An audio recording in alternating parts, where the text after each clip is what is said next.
Welcome SLST aspirants. First of all, I regret to inform you that in my last video, that was on second mock test of grammar section, second grammar mock test, because it was voiceless and I was not aware of it. I was completely unaware of the fact that my mic or the mic got disconnected. So again, I'm sorry for that. So, and I know that a few questions raised concern among the aspirants, and I just like to explain them to erase your doubts. তো চলো আমরা এক এক করে কোশ্চেনগুলো দেখে নিই। First of all first question যেটা ছিল সেটা বেশিরভাগ স্টুডেন্টই ঠিক করেছো, এবং একটা জিনিস আমি ইনফর্ম কালকে যেটা করেছি, তোমরা যেহেতু ভয়েসলেস ছিল তোমরা বুঝতে পারোনি, টোটাল যে 25 কোশ্চেন্স দিয়েছিলাম এই মক টেস্টে, কালকের ভিডিওতেই আমি সেটা দেখিয়েছি। কিন্তু আমি প্রতিবার কিন্তু এই ভিডিওগুলো পাবলিক করব না। ফার্স্ট একটা দুটো ভিডিও আমি পাবলিক করব ঠিকই, কিন্তু তারপর সবগুলোই হবে পাসওয়ার্ড প্রোটেক্টেড মোডে। আর ওখানে টোটাল 148 জন না, পরে আমি দেখেছি 156 জন টোটাল মক টেস্ট দিয়েছিলে।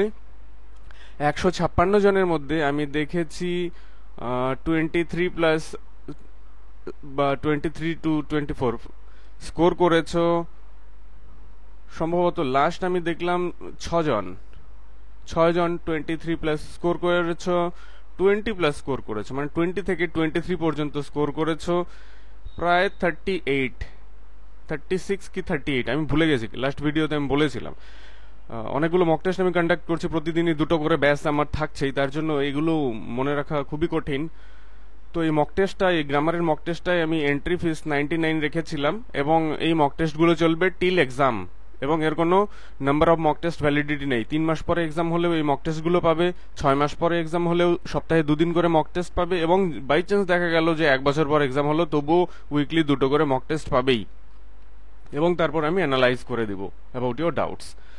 তো চলো আমরা দেখি ফার্স্ট কোশ্চেন যেটা ছিল English as well as friends. এই যে as well as, along with এই সব কনজাংশন দিয়ে যখন দুটো সাবজেক্ট যুক্ত হয়, তখন মনে রাখতে হবে যে ফার্স্ট সাবজেক্ট যেটা রয়েছে তার নাম্বার, সেটা সিঙ্গুলার না প্লুরাল, সেই অনুযায়ী কিন্তু ভার্ব ডিসাইডেড হয়। তো এখানে ইংলিশ যেহেতু সিঙ্গুলার, তো এখানেও কিন্তু সিঙ্গুলারই হবে।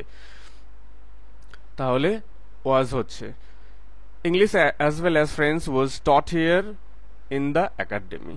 Next question দেখো, neither of the two recruits, এখানে recruits তো দেখেই প্লুরাল বোঝাচ্ছে, সবাই মনে হতেই পারে এখানে প্লুরালই হবে, বাট অ্যাকচুয়ালি সেটা না, প্লুরাল হবে না। কারণ হচ্ছে neither, either এই সব ক্ষেত্রে each one, everyone, এই সব ক্ষেত্রে এগুলো কিন্তু সিঙ্গুলার সাবজেক্ট, এবং সিঙ্গুলার যেহেতু এবং এর ভার্বটা কিন্তু প্লুরাল না হয়ে হবে কি সিঙ্গুলার, একটা সিঙ্গুলার ভার্ব হবে। তো তাই যদি হয় তাহলে প্লুরাল ভার্ব এটা হচ্ছে না, হ্যাভ বিন এটাও তো হচ্ছে না। neither of the two recruits was very intelligent. Next question চলো আমরা দেখি 10 number question, which of the following sentence is grammatically correct? নিচের কোন সেন্টেন্সটি গ্রামাটিক্যালি কারেক্ট? এখানে দু একজন একটু কোশ্চেন করেছো যে ফার্নিচার XYZ। যাই হোক, এখানে একটা জিনিস খেয়াল রাখবে যে furniture is treated as singular, furniture it is treated as singular, এর প্লুরাল ফর্ম বা এস বা ইএস যাই হোক যুক্ত করে এর প্লুরাল ফর্ম হয় না, এবং এটি একটি আনকাউন্টেবল নাউন। প্রথমত এটা সিঙ্গুলার হয় এবং আনকাউন্টেবল হয়, এবং এর জন্য it takes singular verb, it always takes a singular verb. তো এখানে সিঙ্গুলার ভার্ব কি হচ্ছে? লুকস, অল দ্য ফার্নিচারই থাকুক আর যাই থাকুক, সাম ফার্নিচারই থাকুক, all the furnitures looks old হবে, লুক ওল্ড হবে না, লুক ওল্ড হওয়ার কোনো প্রশ্নই আসে না, আর এই প্লুরাল ফর্ম তো কোনোভাবে হচ্ছেই না। All the furniture looks old, এখানে রাইট অ্যান্সার হচ্ছে 10-এর যে ফার্স্ট অপশন রয়েছে। সেকেন্ড যেটা রয়েছে, which of the following sentence or statement is grammatically correct? নিচের কোনটি grammatically correct? if I would live in a hill station I would be much healthier, if I lived in a hill station I would be much healthier, both, none. এখানেও আমি দেখেছি বেশ কয়েকজন ভুল করে ফেলেছো, যেটা করা উচিত হয়নি। কারণ হচ্ছে একটা জিনিস খেয়াল রাখবে যে when we or when we talk about the present or the past, এটা present or the future, present or future সম্পর্কে যখন আমরা কথা বলি, in such cases, while imagining something that is not true or that is barely possible to happen, either not true,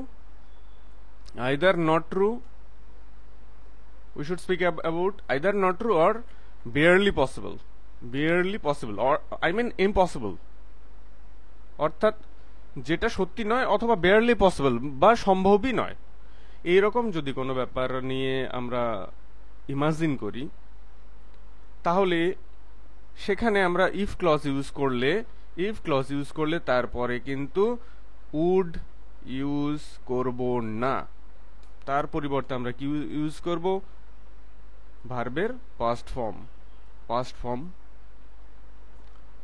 if এর পর কিন্তু would use না করে পাস্ট ফর্ম ইউজ করব, মানে ইফ এর পর নাউন প্রোনাউন যাই থাকুক, if plus noun or pronoun plus V3, sorry V3 না, ভি পাস্ট ফর্ম, এই V3 পড়াতে ইফ নাউন বা প্রোনাউন, সো ইফ আই, ভার্বের past form left, if I left, I would কিন্তু হচ্ছে না। কন্ডিশন কি, আমরা প্রেজেন্ট অথবা ফিউচারের কোনো ইমাজিনারি বা যেটা নট ট্রু বা বেয়ারলি পসিবল এরকম কোনো ঘটনা নিয়ে কথা বলবো, তখনই এই ধরনের স্ট্রাকচার আমরা ইউজ করব। তো চট করে আমি বলি যে আমি অনলাইন মক টেস্ট সিরিজের যেটা থার্ড ব্যাচ, 3 নম্বর ব্যাচ, সেটা স্টার্ট করেছি 24 জুন, এবং লাস্ট মক টেস্ট যেটা হয়েছে গতকাল লাস্ট মক টেস্ট ছিল মক টেস্ট নাম্বার 7 অন ইউলিসেসের ওপর মক টেস্ট ছিল, এবং এই মক টেস্টগুলো কন্টিনিউ হবে 21 নম্বর মক টেস্ট পর্যন্ত, যখন প্রিন্সিপালস অফ গুড রাইটিং হয়ে যাবে, এবং এটা জানো তোমরা টপিক ওয়াইজ, তারপর ফুল মক টেস্ট স্টার্ট হবে। সেটা ডেট হচ্ছে 10/8/25 থেকে, এবং কন্টিনিউ চলবে টিল এক্সাম পর্যন্ত, অর্থাৎ সেপ্টেম্বর পর্যন্ত। এবং এই সমস্ত topic wise mock test, full mock test এবং গ্রামার, 3 দিন মক টেস্ট লিটারেচার থেকে, plus 2 days grammar, plus recorded video analysis like the one I am discussing today. এই সমস্ত টোটাল ফিজ আমি নিচ্ছি 399 ফর দ্য টেক্সট সেকশন, আর 99 হচ্ছে গ্রামার সেকশন, অর্থাৎ 498 বা 499 এই টোটাল প্যাকেজ। এখানে তোমরা প্রায় 40-র কাছাকাছি মক টেস্ট পাচ্ছ, including 21 subject topic wise mock test, এবং 16 প্লাস ফুল মক টেস্ট, আর গ্রামার রিলেটেড মক টেস্ট, যেটা সপ্তাহে 2টো করে। এর সঠিক নাম্বার নট মেনশনড, বিকজ এটা যদি 6 মাস পরেও এক্সাম হয়, সপ্তাহে 2টো করে হিসাব করো, তাহলে 48টা হবে, বা যদি 1 বছর পরে হয় তাহলে 96 বা 100টা মক টেস্ট হবে। এইভাবে কন্টিনিউ হতে থাকবে, এর কোনো গ্রামারের কোনো আলাদা কোনো ভ্যালিডিটি বা নাম্বার লিমিটেড নয়। তো চলো আমরা নেক্সট কোশ্চেন দেখে নিই। এই কোশ্চেনটা নিয়ে বেশিরভাগ আমি কনফিউশন ফেস করেছি, এবং ইউটিউবেও কালকে বলেছো, দুটোই তো ঠিক আছে। আমি তোমাদের প্রত্যেকের রেসপন্সকে, প্রত্যেকের থিঙ্কিংকেই সম্মান করেই বলছি, which of the following sentence is grammatically correct. তোমরা বলেছো যে both are correct, but from my stand point the correct is this one. আমি এটা এক্সপ্লেইন করব। তোমরা যুক্তি দেখিয়েছো যে যখন নর, অর এগুলো দিয়ে দুটো সাবজেক্ট বা নাউন যুক্ত হয়, তখন ভার্বের কাছাকাছি যে নাউন থাকে তার নাম্বার অনুযায়ী ভার্ব ডিসাইড হয়। এখানে যেহেতু হেডমাস্টার সিঙ্গুলার রয়েছে, তো এটা সিঙ্গুলারই হবে, এবং এই ক্ষেত্রে এটা যেহেতু অ্যাসিস্ট্যান্ট টিচার্স প্লুরাল হয়েছে, এটা প্লুরালই হবে, এবং দুটো সেন্টেন্সই ঠিক আছে। তোমাদের এই থিঙ্কিংকে আমি রেসপেক্ট করি, বাট এখানে একটা জিনিস খেয়াল রাখবে, যেটা আমার ভিউ পয়েন্ট, সেটা হচ্ছে এই পর্যন্ত তো ঠিকই ছিল, কিন্তু যদি সাবজেক্টের মধ্যে একটা সিঙ্গুলার একটা প্লুরাল হয়, তাহলে যেটি প্লুরাল সেটাই ভার্বের কাছাকাছি বসবে, নিয়ার দ্য ভার্বের কাছাকাছি বসবে, এবং according to the plural subject verb decide হবে। সিঙ্গুলারটি কিন্তু ভার্বের কাছাকাছি বসবে না। তো এই রেফারেন্সে আমি আমার কথার জন্য আমি একটু রেফারেন্স শিট দেখিয়েছিলাম কালকে, তোমরা বুঝতে পেরেছো কিনা জানি না, কারণ এটা স্পষ্ট হয়ে গেছে। এখানে দেখো, এখানে নোট দেওয়া রয়েছে, but when one of the subjects joined by or nor is plural, one of the subject is plural, note it, the verb must be plural and the plural subject should be placed nearest to the verb. এখানে example দেওয়া রয়েছে, neither milk nor eggs were available there, neither the chairman nor the directors are present, either the boy or the parents have done this. So এটা একটা সাধারণ বই, এটা নেসফিল্ড বা Oxford বা কেমব্রিজের নয়, তাই আমি এটাকে তোমাদের গ্র্যান্ড করতে বলছি না, তোমরা স্কিপ করে যেতে পারো, কিন্তু এটা respectable book, one of the respectable Indian writers এর বুক। তো নেক্সট বই আমি দেখো, তার জন্য আমি সার্চ করে গেলাম englishgrammar.org তে।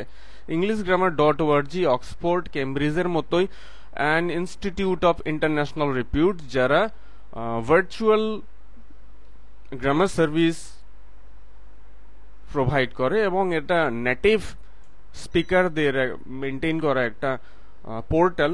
তো সেখানে দেখো, এখানে একটা লেখা রয়েছে, সেটা আমি জুম করে এখানে দেখাচ্ছি। when subjects joined by or nor are of different numbers, the verb must be plural and the plural subject should be placed close to the verb, এবং প্লুরাল সাবজেক্ট ভার্বের কাছাকাছি বসবে। এখানে এক্সাম্পলস গুলো তোমরা একটু দেখে নিতে পারো। তো এই ভিউ পয়েন্টস থেকে, এবং আমি যে বই ফলো করি, এই দুটো বই অবশ্যই না, সেখান থেকে আমি সাধারণত নেসফিল্ড আর অক্সফোর্ড পাবলিকেশন ফলো করি, সেখান থেকেও আমি দেখেছি বা আমার মনে হয়েছে যে কন্ডিশনস গুলো দেখে এই 2 নাম্বারটাই ঠিক। তবে আমি হয়তো ভুল হতে পারি, তার জন্য তোমাদের কাছে যদি রেফারেন্স থাকে অবশ্যই আমাকে পিং করবে বা আমাকে হোয়াটসঅ্যাপও করতে পারো এখানে দেওয়া নাম্বারে, তাহলে আমি আমার ভুলটা শুধরানোর সুযোগ পাবো বা আমি জেনে যাব যে এক্স্যাক্টলি আমার কোথায় ভুল হচ্ছে। তো চলো আমরা নেক্সট কোশ্চেনে চলে যাই। Choose the grammatically correct sentence. Choose the grammatically correct sentence. The council has chosen the president, right? Council as a body, it will take singular subject. The military were called out. Military as an institution, তো এখানে wire হচ্ছে না, এখানে ওয়াজ হবে। সেখানে ভুলে হয়তো আমি বোথ এটা অ্যান্সার দিয়েছিলাম, পরে আমি ঠিক করে দিয়েছি, এখানে রাইট অ্যান্সার অবশ্যই হবে। তবে হ্যাঁ, এই মিলিটারির পরেও কিন্তু ওয়্যার হয়। অনেকে বলেছে স্যার মিলিটারির পর তো ওয়্যার হয় না। ওয়্যার হয়, ডেফিনেটলি হয়। কেন হয় না সেটাই আমি বলছি, যে মিলিটারি যখন সিঙ্গুলার এন্টিটি হিসাবে বোঝাবে একটা অর্গানাইজেশন, যেমন মিলিটারি প্রোটেক্টস আওয়ার কান্ট্রি, তখন তো ওয়াজ সিঙ্গুলার ভার্বই হয়। কিন্তু যখন বলবো যে the military were, the military were exhausted, the military were exhausted after the long march, march, after the long march the military were exhausted, তখন এই military exhausted means not military as an institution but the military personnels, military personnels or the members of the troop. তো I think you are quite clear. তো চলো আমরা next question দেখি। Choose the grammatically correct sentence. I heard him, আচ্ছা heard হিম এর পরে হয় bare infinitive, আসলে কি ইনফিনিটিভ, বাট টু বসবে না। I heard him to speak হচ্ছে না, আই হার্ড হিম জিরান্ড হচ্ছে না, আই হার্ড হিম স্পিক, এখানে রাইট অ্যান্সার অপশন বি। তো চলো নেক্সট কোশ্চেনে আমরা চলে যাই। ভিডিওটা বোধহয় লেংদি হয়ে যাচ্ছে, একটু শর্ট করার চেষ্টা করছি। হি হ্যাড বেটার, এটাও খেয়াল রাখবে, হ্যাড বেটারের পরে কিন্তু ভার্বের বেস ফর্ম বসে। তো টু গো, গোয়িং, গন হচ্ছে না, গোই হবে, এটাও bare infinitive. He did nothing but এরপরেও কিন্তু বেয়ার ইনফিনিটিভ বসে বা বেস ফর্ম অফ ভার্বি বসে। যাই হোক, তোমরা গ্রামার বা অনলাইন যদি tuition face to face zoom বা গুগল মিটে যদি আমার কাছে টিউশন পড়তে চাও গুগল মিটে, তাহলে আমাকে হোয়াটসঅ্যাপ করতে পারো এই নাম্বারে আমি একটা ব্যাচ স্টার্ট করতে যাচ্ছি। তো এখানে রাইট অ্যান্সার হচ্ছে ওয়ান্ডার। তো নেক্সট কোশ্চেন চলো আমরা দেখি, choose the grammatical error. He has never, এখানে he has never and never will take, এখানে দেখো এখানে কোঅর্ডিনেটিং ক্লজ রয়েছে। হি উইল নেভার, নেভারের পরে হি হ্যাজ নেভার, এখানে আমি পরের কোশ্চেনগুলো যাচ্ছি না, অপশনগুলোতে যাচ্ছি না। হি নেভার হ্যাজ, এরপরে main verb missing, and never will take, main verb take. তো যেহেতু প্যারালাল সিনট্যাক্স রুল অনুযায়ী এখানে হেল্পিং ভার্বের পর ভার্বের থার্ড ফর্ম, অর্থাৎ হি হ্যাজ নেভার টেকেন হতে হতো। তার মানে right answer option B, he never has taken, has never হতো he never has taken and never will take such strong measures, এখানে রাইট অ্যান্সার অপশন বি। তো চলো আমরা নেক্সট কোশ্চেন দেখবো। উই স্টার্ট আর্লি লেস্ট, আচ্ছা lest যদি থাকে তারপর আমরা কি বসাই, শুড। লেস্টের পরে শুড হয়, এখানে কোনো প্রশ্নই নেই। চলো আমরা দেখি নেক্সট কোশ্চেন কি রয়েছে। নেক্সট কোশ্চেনে যেটা রয়েছে সেটা হচ্ছে হি এমফাসাইজড, এখানে অনেকেই বলেছো কেন স্যার মি হবে না, এখানে মি হবে না কারণ গোয়িং যেহেতু জিরান্ড এখানে নাউন হিসেবে ফাংশন করছে, নাউনের আগে কিন্তু পজেসিভ ডিটারমিনার হয়, অবজেক্ট হয় না। পজেসিভ ডিটারমিনার হয়, নো অবজেক্ট কিন্তু হবে না। তো এখানে মি হচ্ছে না, আই অ্যাম তো হওয়ার কোনো, এগুলো তো কোনো প্রশ্নই আসে না। তাহলে এখানে পজেসিভ ডিটারমিনার হচ্ছে মাই। তো আশা করি বুঝে গেছো। নেক্সট কোশ্চেন চলো। ম্যানি এ ম্যান, ম্যানি এই কথাটা শুনতে প্লুরাল মনে হলেও এটা আসলে সিঙ্গুলার, এবং এটা যেহেতু সিঙ্গুলার তো undoubtedly it will take a singular verb যদি হয়, হ্যাভ হচ্ছে না, ওয়্যার হচ্ছে না, ইজ তো হচ্ছে না কারণ এটা পার্টিশন, বেশ কিছু আগের ব্যাপার। এটা পাস্ট টেন্স থাকলে দেওয়াই যেত, কিন্তু যেহেতু ইজ আমরা ইউজ করব না, হ্যাজটাকেই ইউজ করব। এখানে হ্যাজের পরিবর্তে হ্যাড দিলে ভালো হতো, কিন্তু যেহেতু তোমাদের ম্যানি এ ম্যান রেফারেন্সে বোঝাতে হবে, এই রেফারেন্সে তোমাদের মিস্টেক্স গুলো কারেকশন করার ব্যাপার ছিল, তাই এখানে আমি হ্যাজ দিতে বাধ্য হয়েছি।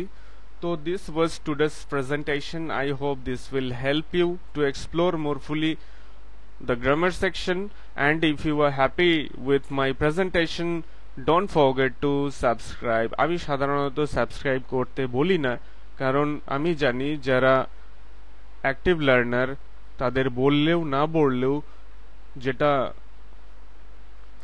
প্রপার কন্টেন্ট সেখানে অবশ্যই সাবস্ক্রাইব করবে, সাথে থাকবে, এবং আমার ক্ষেত্রেও তাই হয়েছে। তোমরা আমার কোনো ভিডিওতেই পাবে না যে আমি তোমাদেরকে বলেছি সাবস্ক্রাইব করো। So thank you again for watching the video.